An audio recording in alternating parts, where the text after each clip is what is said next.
Assalamualaikum sahabat yang dirahmati Allah. Sekarang kita akan membahas tokoh inspiratif Islam, simak selengkapnya. Rasulullah bersabda, siapa yang menempuh jalan untuk mencari ilmu, maka Allah akan mudahkan baginya jalan menuju surga. Hadits riwayat Muslim, nomor 2699.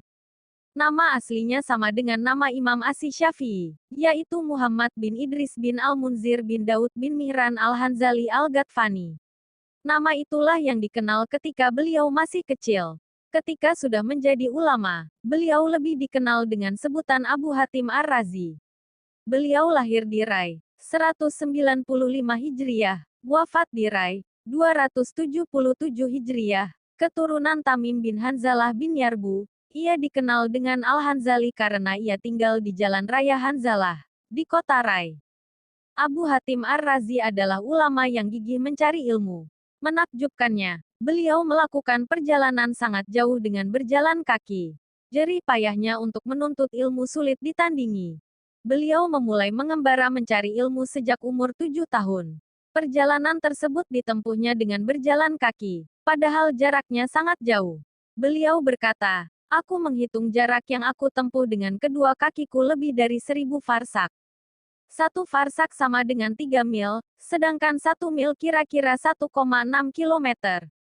Jadi, 1000 farsak sama dengan 4800 kilometer. Beliau menempuh jarak sejauh itu dengan berjalan kaki selama kurang lebih 4 bulan. Itu pun tidak selalu mulus. Rintangan di jalan bermacam-macam. Beliau sering kelaparan karena tidak makan sampai 2 hari atau 3 hari.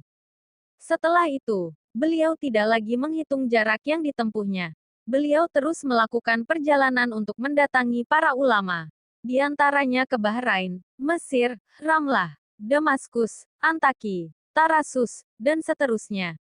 Selain jalur darat, beliau juga pernah menempuh jalur laut bersama 2 orang temannya. Saat mengarungi lautan, beliau pernah menghadapi badai yang menghempaskan perahunya. Mereka terkatung-katung di tengah laut hingga 3 bulan. Bekal mereka habis. Ketika sampai di darat, mereka melanjutkan perjalanan dengan berjalan kaki. Dalam perjalanan, mereka tidak mendapatkan makanan sampai 2 hari. Setelah hari ketiga, beliau dan seorang temannya pingsan. Yang seorang lagi pergi mencari bantuan. Akhirnya ia bertemu rombongan yang menolong mereka. Alhamdulillah. Guru-guru beliau diantaranya Muhammad bin Abdullah Al-Ansari, Utsman bin Al-Haytham, Affan bin Muslim, Abu Nuaim Ubaidillah bin Musa, Adam bin Abi Iyas, Abu Al-Yaman, Said bin Abi Maryam, Abu Mashar, Abu Nuaim Al-Fadl bin Dukain, Zuhair bin Abad, Yahya bin Bukair, Sabit bin Muhammad Az-Zahid, Abdullah bin Salih Al-Kijli, Abdullah bin Salih Al-Khatib dan Kabisah.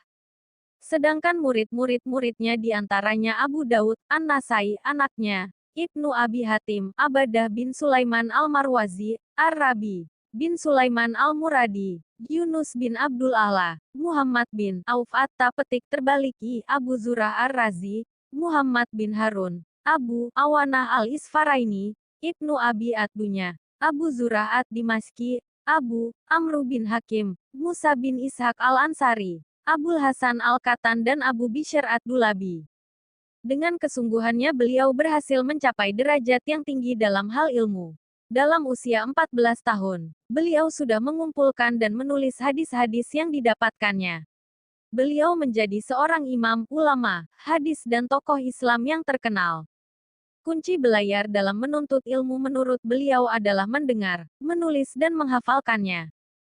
Tulislah apa-apa yang terbaik dari yang kamu dengar dan hafalkanlah apa-apa yang terbaik dari yang kamu tulis.